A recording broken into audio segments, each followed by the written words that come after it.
Buenos días.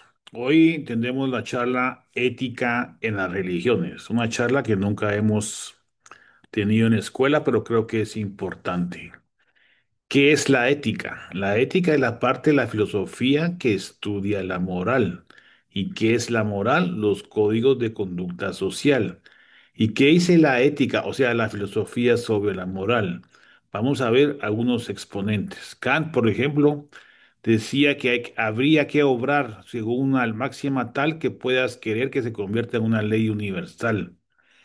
Jeremy Bentham, John Stuart Mill dicen que la ética y la moral es sacrificar a uno para salvar a muchos. Se le conoce como utilitarismo. ¿Y qué dice Hobbes y Rawls sobre la ética? Son las normas morales que son un contrato social. ¿Y qué dice Aristóteles sobre la ética? Una persona justa actúa justamente porque es parte de su carácter, no por deber ni por consecuencias, solamente por convicción. ¿Y qué dice Jean-Paul Sartre y Simone de Beauvoir? La ética es la elección auténtica y no una regla universal. ¿Ustedes qué creen que es la ética? ¿Y las religiones? ¿Qué es una religión? Una religión tiene muchas definiciones, muchas concepciones y muchas interpretaciones. Para poder seguir con nuestra clase, la vamos a definir como un sistema de creencias, prácticas y rituales y sobre todo valores que vinculan a las personas con lo sagrado, con lo trascendente o con lo divino. Entonces, como pueden ver, hay muchos tipos de religiones. ¿Y qué es la moral? Los códigos de conducta social. Si leemos cada uno de los libros sagrados de la humanidad, vamos a ver que en todos los libros hay códigos de conducta social y moral, como cuáles, los 10 mandamientos cristianos, por ejemplo, los 613 preceptos judíos, la senda recta del Islam, el yin y el yang en el Tao, el Dharma en hindú, las cuatro nobles verdades de Buda, la confesión negativa egipcia, y así cada libro pueden encontrar que existe algo en común en las religiones. ¿Y qué es algo común en las religiones? La espiritualidad. Pero ¿qué es la espiritualidad? Podemos decir que es empatía, que es ética, que es moral, que está intrínsecamente dentro del ser humano. Entonces, si leemos cada uno de los libros sagrados de la humanidad, vamos a encontrar que en la Torá, por ejemplo, dice, amarás a tu prójimo como a ti mismo. Yo soy el Señor, en el Levítico 19:18. En la Biblia, ¿qué es lo que dice? Así que todas las cosas que querráis que los hombres hagan con vosotros, así también haced vosotros con ellos, porque esto es la ley y los profetas, dice Mateo 7:12. Y en los hadices, en los dichos del profeta Mahoma, que dice, ninguno de ustedes cree verdaderamente hasta que ame para su hermano lo que ama para sí mismo. Este código de conducta moral universal se llama espiritualidad y eso se llama empatía para poderlo seguir estudiando científicamente. Si vemos los textos hindús, vamos a encontrar en uno de sus textos, no hagas a otro lo que te dolería si te lo hicieran a ti. Ese es el amar al prójimo. ¿Y qué dicen los textos budistas? Por ejemplo, el Udana Varga, versión budista del Dhammapada tibetano. No trates a los demás de maneras que te resultarían desagradables a ti mismo. Estamos hablando de lo mismo, el mismo concepto. Y si leemos las analectas de Confucio, ¿qué es lo que dice? Sigón preguntó. Hay una sola palabra que puede guiar la conducta de una persona toda su vida. Confucio respondió, ¿no sería esa palabra shu, reciprocidad y empatía, la regla de oro como empatía que les decía al inicio?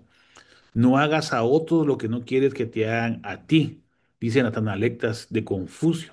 Como pueden ver, son unos ejemplos nada más, pero cualquier libro que busquen van a encontrar eso. Por ejemplo, en el Tao Te Ching van a encontrar responde al odio con virtud.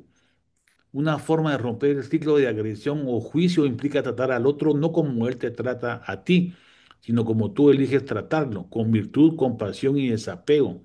Eso de amar a tu enemigo o perdonar a tu enemigo, de las enseñanzas cristianas de Jesús, es el mismo concepto que el Tao Te Ching, amarás a tu prójimo.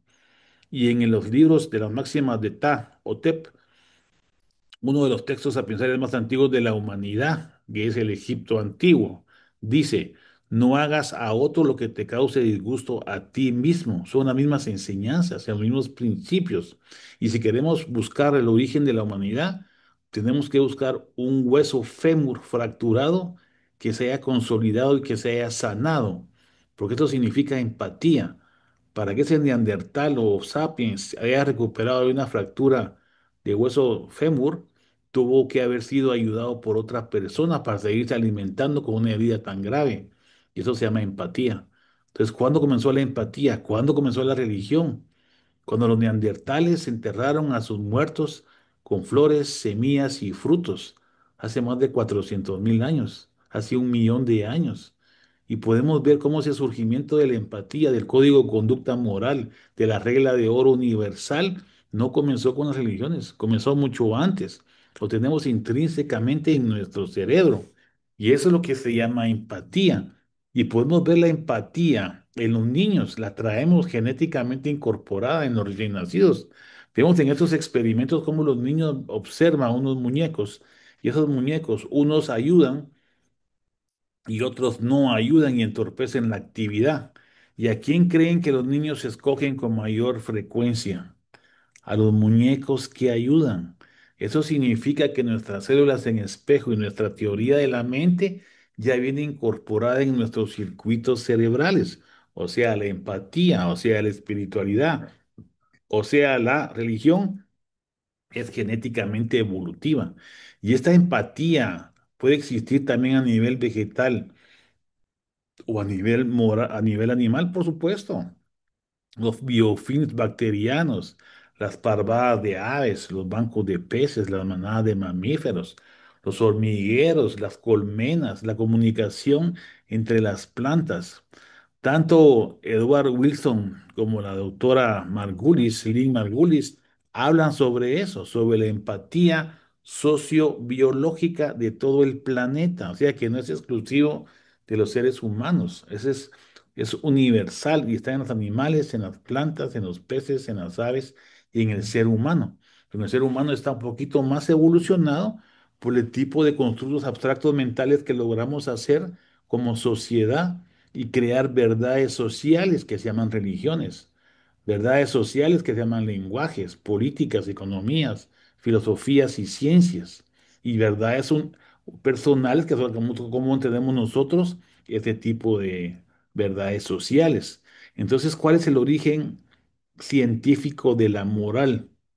Nosotros tenemos 86.000 millones de neuronas en nuestro cerebro y cada una de estas tiene conexiones de 15.000 a 20.000 por cada neurona. Ya que tenemos miles de trillones de conexiones y estas se despolarizan con ondas electromecánicas, electroquímicas a través de cada una de las conexiones de las diferentes células.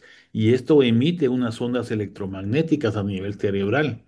Y esas ondas electromagnéticas las podemos percibir con electroencefalogramas. Y como pueden ver en esta diapositiva del lado derecho, cuando escuchamos un sonido, miren cómo se armoniza todo el cerebro. No es una área, son conexiones de diferentes áreas con diferentes centros en constante actividad. Y es un ciclo dinámico. Para poderlo entender, yo refiero que pueden interpretarse los 86 millones de neuronas como que fueran 86.000 millones de músicos. Y cada músico está conectado con los demás y cada instrumento vibra a su diferente ritmo y podemos vibrar con ondas electromagnéticas de gamma, beta, alfa, teta o delta, o para que me entiendan, sonidos musicales como una gran sinfonía, como reggaetón, como rock, como música clásica, como música de violines, y cada uno de estos nos va a dar diferentes pensamientos. Y cada música es un pensamiento. Y cada música significa conexiones cerebrales de diferentes áreas, del lóbulo frontal adelante, el lóbulo occipital atrás, el lóbulo parietal arriba, temporal abajo, el sistema límbico adelante, el lóbulo frontal, el centro de la razón, por decirlo más fácilmente, el sistema límbico, la parte central del cerebro, como el sistema de la emoción. Y son estas conexiones de las diferentes partes del cerebro lo que nos revela que tenemos un sistema automático de supervivencia, que es con el que actuamos el 95% del tiempo. Mientras el sistema enfocado, mientras el sistema espiritual, mientras el sistema racional se activa en el 5% del tiempo. ¿Por qué? Porque necesitamos sobrevivir antes que encontrar la verdad y la razón a las cosas. Si las plantas se mueven en una selva, salimos corriendo antes de averiguar si era el viento o no. porque es nuestro instinto de sobrevivencia. Entonces tenemos activo nuestro sistema emocional el 98% al 95% del tiempo y solamente del 5 al 3% activamos la parte racional, por decir de alguna forma, la parte de enfoque o la parte moral y ética. Entonces, ¿cuál es el origen de la moralidad? La genealogía de la moralidad se suscribe a las conexiones cerebrales que dan fortalecimiento a las células en espejo y la teoría de la mente. ¿Qué son las teorías, las células del espejo? Son unas neuronas que se encontraron por casualidad cuando un mono tenía conectado un electroencefalograma y vio a su cuidador que estaba comiendo manías y en el cerebro del mono se activaron los mismos circuitos cerebrales de la toma de manías. Quiere decir que el mono estaba imaginando lo que estaba haciendo su cuidador. Comenzaron a investigar y se dieron cuenta que el hecho de bostezar, y todos bostezamos, el hecho de reír, y todos reímos, el hecho de vomitar y todos vomitamos es porque es una simbiosis grupal para protegernos, para reírnos juntos, para bostezar e ir a la cueva a dormir todos juntos y vomitar si pues, estamos en riesgo de comer comida que está contaminada en un grupo o en una sociedad. Entonces, esto nos ha ayudado a sobrevivir, pero también nos ayuda a percibir el riesgo de un animal que viene hacia nosotros u otra persona que tiene un carácter o una intuición mal hacia nosotros. Adivinamos o intuimos, sería la palabra, lo que la otra persona quiere hacer con nosotros. Y eso se llama teoría de la mente. Y así, si nosotros veremos que el otro paciente está sufriendo, la otra persona, nosotros también sufrimos. Si ustedes miran videos en los cuales la gente se golpea en sus partes íntimas, ustedes van a sentir esa aflicción. Si usted mira a un paciente que tiene un accidente y se está destrozando, van a sentir náuseas por la repulsión al daño de la otra persona. Eso ya está intrínsecamente en nuestra cabeza. Y ese tipo de estudios es lo que nos ha permitido avanzar en la ciencia. Y entonces, si estudiamos lo que es la empatía o es la regla universal o las religiones o la espiritualidad en su conjunto, podemos correlacionarlo, como hacen los estudios de Conning, la religión y la espiritualidad con la salud porque se ha podido comprobar a través de múltiples experimentos que la creencia en Dios puede promover emociones positivas, puede promover conexiones sociales, pero también puede promover emociones negativas y desórdenes mentales.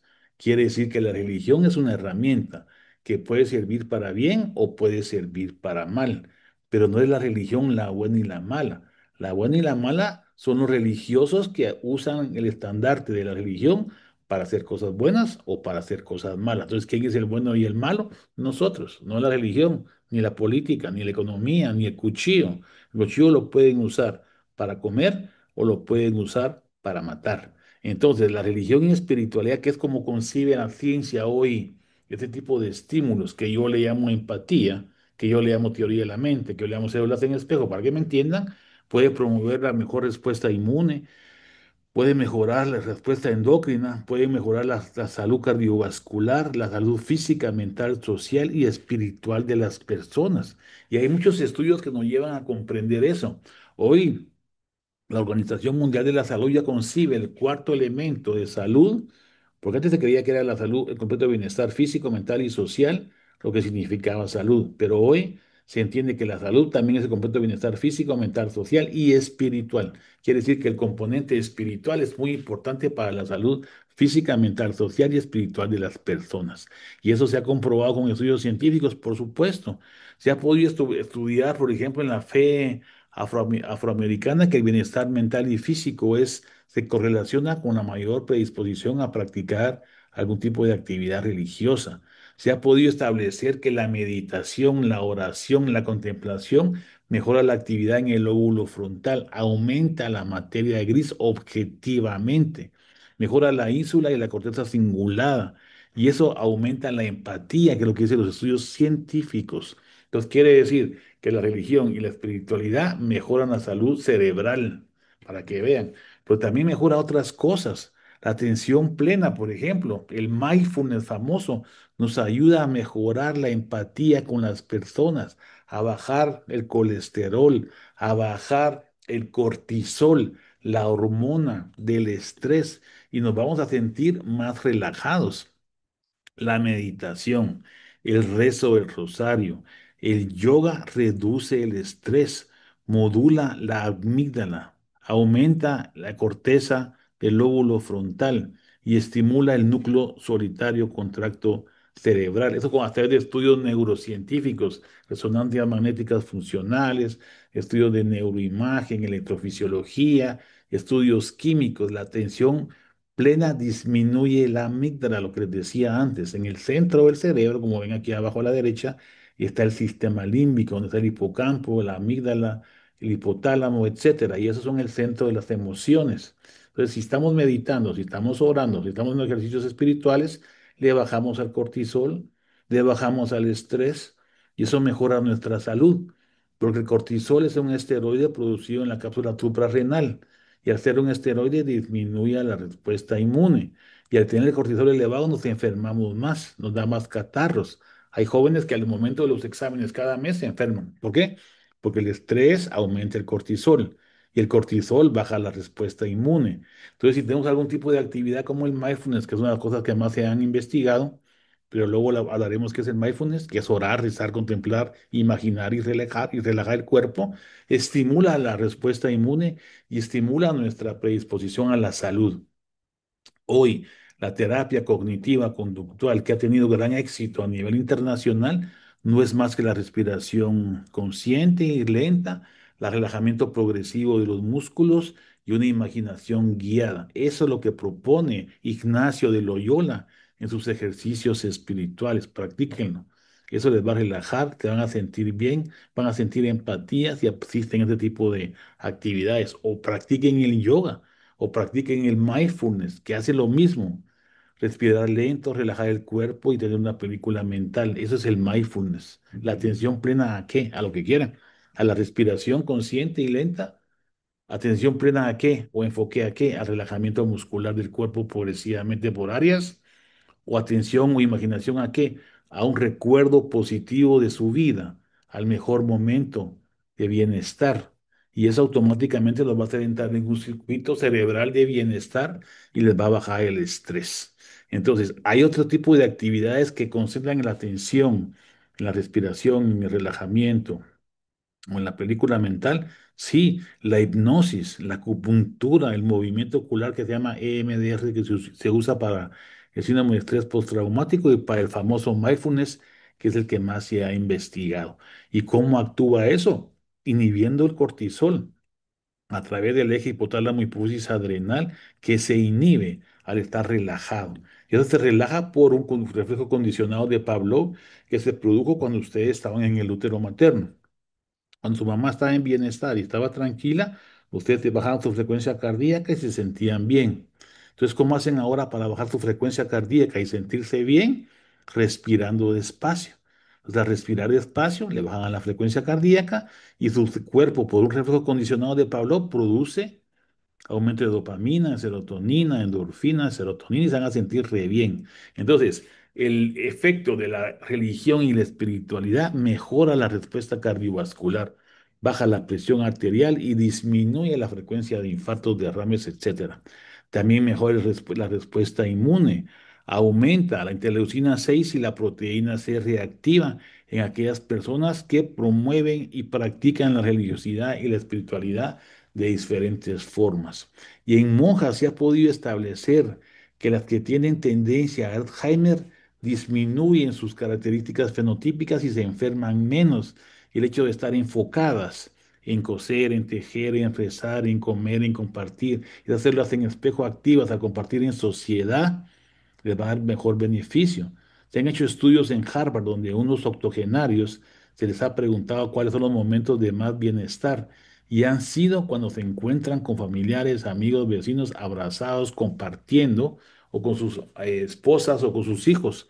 Esos son los momentos de mejor bienestar a nivel internacional.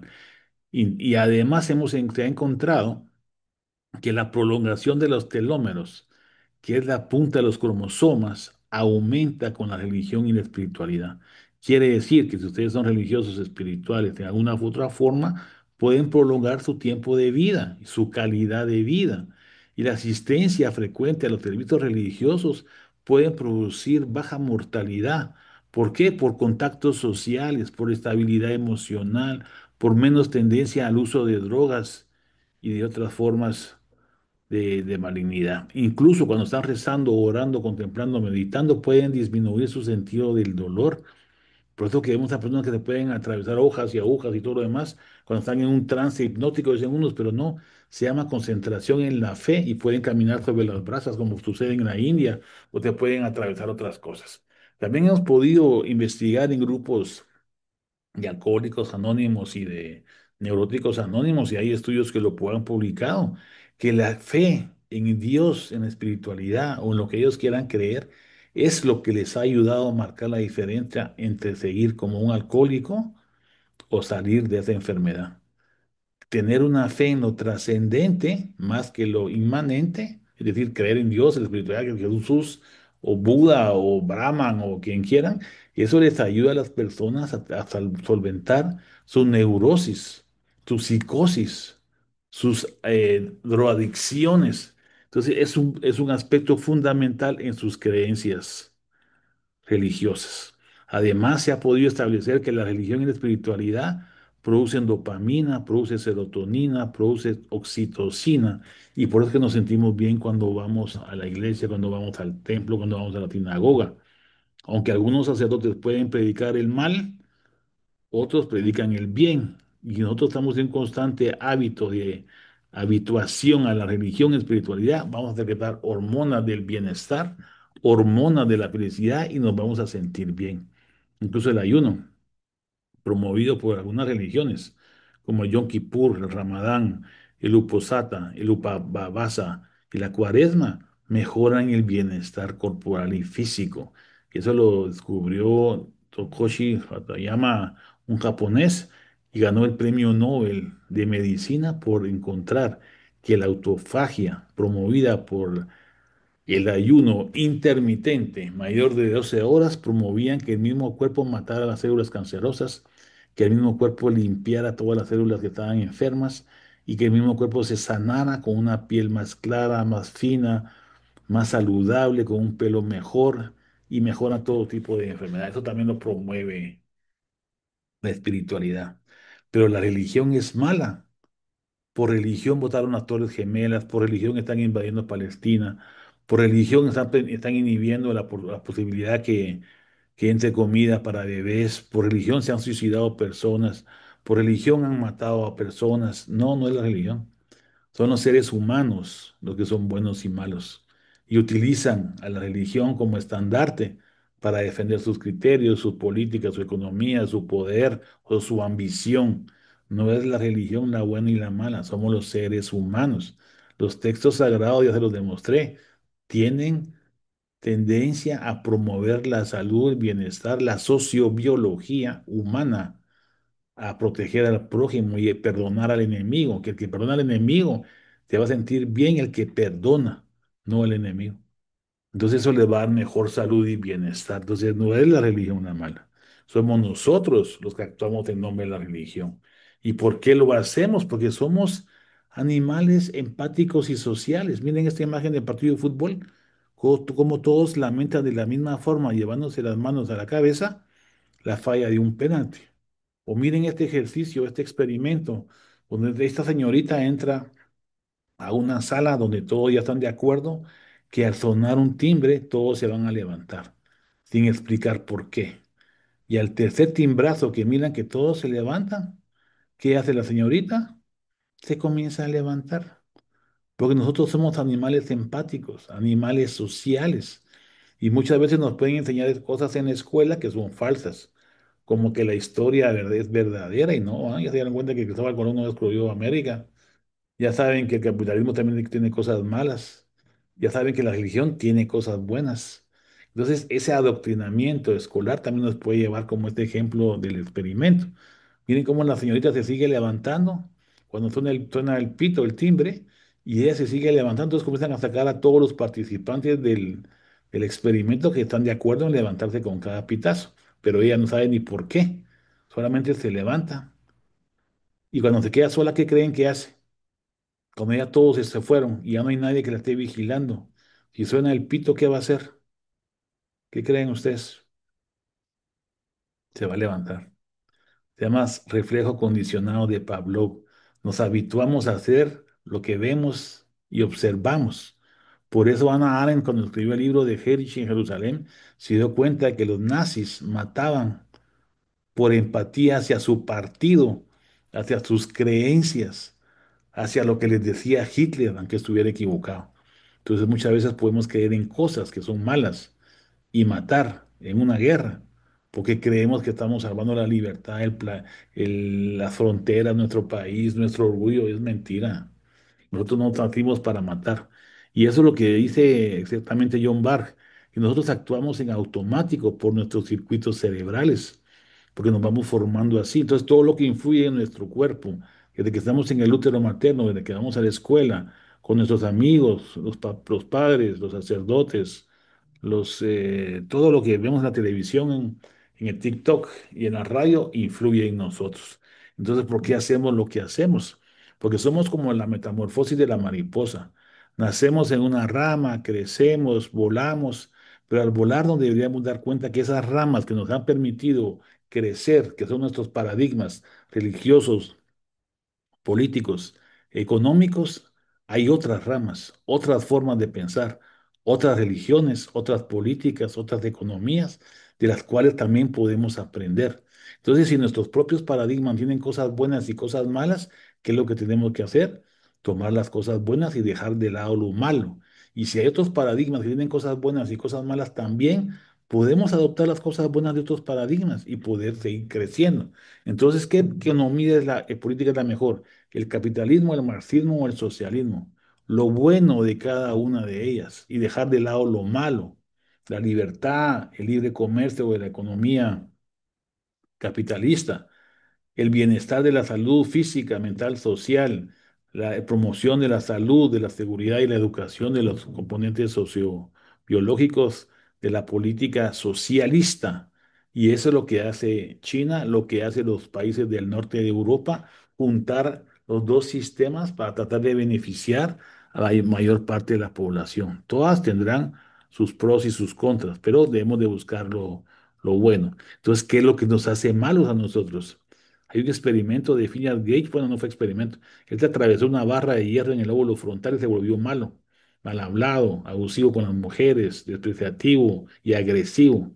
Entonces comenzaron a investigar que el lóbulo frontal era el centro de la empatía, el centro de la moralidad, el centro de la proyección a futuro y planificación de actividades. Entonces se dieron cuenta que sí era cierto. El doctor James Fallon lo investigó con resonancia magnética cerebral y se dio cuenta que él también tenía una afección en el lóbulo frontal, no como le pasó a Phineas Gage con la barra de hierro, sino que a nivel genético. Esos factores genéticos también vienen promovidos con falta de conexión entre las conexiones del lóbulo frontal y el sistema límbico. Y eso es lo que produce los psicópatas asesinos. Pero no solamente es el sistema genético con el gen MAO-A, sino que también las conexiones cerebrales. Entonces, ¿por qué James Fallon era un doctor de éxito y no era asesino en serie, ni psicópata asesino, ni pedófilo? Porque la influencia epigenética de la cultura, su religión, su familia, sus amigos y todo lo que le circunscribió cuando era niño, lo hizo bueno. Entonces los factores genéticos de la maldad vienen con nosotros, pero podemos ser buenos.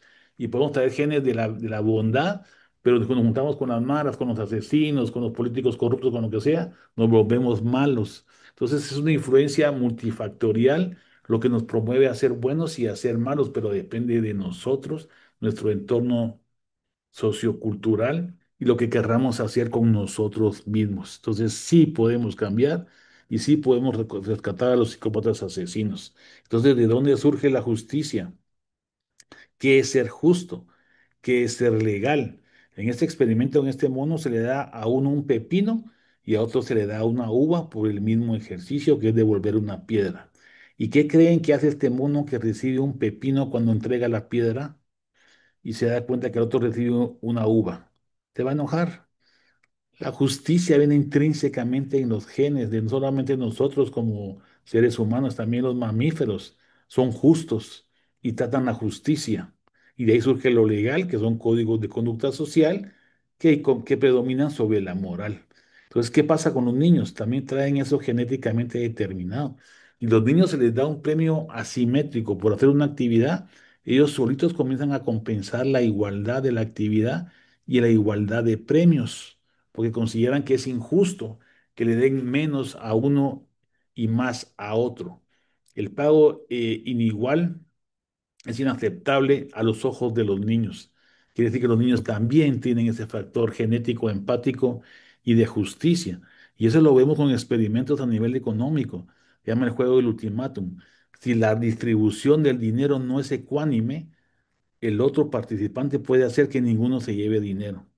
Para poderse llevar los dos partes del dinero, tiene que ser una distribución equitativa. Y eso es influido por la empatía, por la ética y por la moral intrínseca en nuestro cerebro. Y hacen estos experimentos en toda la gente y todos tenemos lo mismo en todas las partes del mundo, que se llama justicia y equidad. Entonces, ¿qué es la fe? La fe es creer, creer en los chamanes, creer en la iglesia, en la religión, creer en el sacerdote, que al confesarme yo me voy a sentir bien. Al perdonar yo me voy a sentir bien. Y esa es la primera terapia psicológica, igual que el oráculo de Delfos, igual que los psicólogos de ahora, que ayudan al otro a oírlo, con el simple hecho de oír, o tener la fe en el doctor y creer que tiene uno un doctor bueno con que le den una pastilla de azúcar se va a sentir bien. O como me dicen a mí en la clínica, a veces con que solo con entrar a la clínica se sienten mejor, porque tienen mucha fe en su médico tratante. Entonces la fe es creer y creer hasta en la ciencia, porque la ciencia también tiene sus factores malos, sus factores negativos. La ciencia también puede ser manipulable, influenciable y puede ser mala. Entonces no crean que todo lo que es la ciencia, la política y la religión son iguales en el sentido que tienen parte de verdad, parte de falsedad, parte de cosas buenas y parte de cosas malas. Entonces, ¿qué es una experiencia mística? También lo investigaron. Y es un sentido de trascendencia y de comprensión hacia lo que es Dios. ¿Qué es Dios? Para unos, Dios es espíritu, para otros, Dios es amor, para otros es camino, verdad y vida. Y si eso es Dios, Dios existe, porque para ustedes existe Dios como verdad y la verdad absoluta existe, existe Dios. Si para ustedes Dios es amor y el amor existe, existe Dios. Entonces, esa comprensión de Dios tiene muchas interpretaciones y por eso a veces nos podemos confundir, pero generalmente por verdades sociales, algún tipo de religión promueve algún tipo de interpretación de Dios, pero Dios es uno y cada quien tiene diferentes formas de interpretarlo. Cuando digo cada quien, me refiero a cada religión. Y ese tipo de interpretaciones son las que se nos pueden llevar a tener disparidades o contradicciones con otras religiones. Pero en el fondo no es así. La religión politeísta del hinduismo no es politeísta. Creen en Brahma como único Dios mayor que todos los demás. Y los demás son interpretaciones de la que Dios se manifiesta como el Dios de Spinoza en la naturaleza o el Dios de Spinoza en la vida. Entonces Dios es algo más allá de los conceptos humanos, algo que está más allá de la razón, algo que está más allá de la fe, más allá de cualquier concepto religioso, filosófico o científico que intente definirlo. Y como no lo comprendemos, por eso que muchas veces nos podemos confundir. Entonces, ¿qué es el alma? Hay una teoría que se llama teoría de la información integrada de Tononi y Edelman, en la cual podemos encontrar una correlación de índice de complejidad perturbacional a nivel cerebral cuando estimulamos el cerebro con estimulación magnética transcranial y dependiendo cómo se mueva y la reacción del cerebro, podemos correlacionarlo con un código digital y hacer la correlación entre cero y uno, un sistema binario. Y si la correlación es mayor de 0,31, tenemos una conciencia como la nuestra, pero todo lo demás tiene una interrelación con la actividad del entorno. ¿Eso qué quiere decir? Que según Tononi, Edelman y Penrose, Premio Nobel de Física, todo tiene conciencia. Solo que un átomo tiene punto cero y mil millones de ceros y un uno, y nosotros tenemos punto 31. Quiere decir que el universo tiene conciencia, que el planeta tiene conciencia, que las estrellas tienen conciencia. Esa es la teoría de ellos, no lo estoy diciendo yo. Y esa teoría nos puede manifestar matemáticamente si alguien que está en intensivo, en coma, tiene conciencia o no.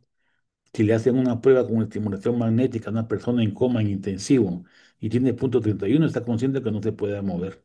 Eso se llama síndrome de enclaustramiento, en el cual la persona consciente no puede ni mover los ojos, pero está consciente, está escuchando, aunque tenga unas zonas cerebrales apagadas. Y ese síndrome existe. Entonces, hoy, con este tipo de pruebas, podemos determinar si alguien está consciente o no en un intensivo. Y se sigue investigando y se puede decir, por ejemplo, que la inteligencia artificial en una computadora está consciente. No. Tiene inteligencia porque puede resolver problemas, que es la definición de inteligencia, si la quieren tomar así. Pero conciencia no. ¿Por qué? Porque la correlación es mucho menor del punto 31. Tiene punto y otros 1.000 millones de ceros y un uno para poderse correlacionar. Entonces, la inteligencia artificial va a llegar a ser consciente. Todo lo que volviera a estar viva. Si una conciencia artificial toma vida, nace, crece, se reproduce y muere, entonces tendrá una conciencia humana. Mientras tanto, no.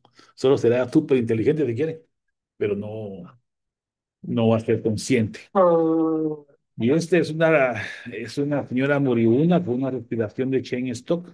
En una charla que di a los cuidados paliativos, unos colegas, traté de preguntarles qué harían en un paciente así.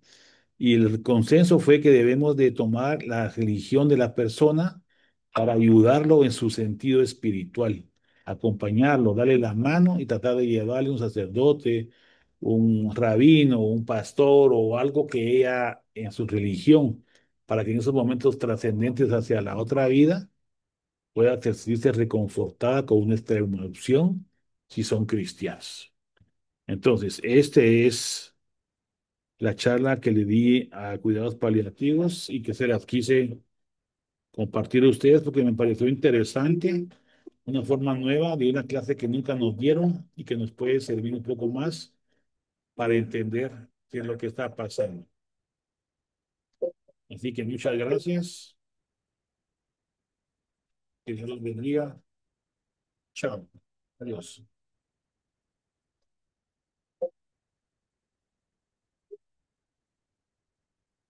Las ideas son como las flores. Toma las flores bonitas, toma las buenas ideas y deja de lado lo demás.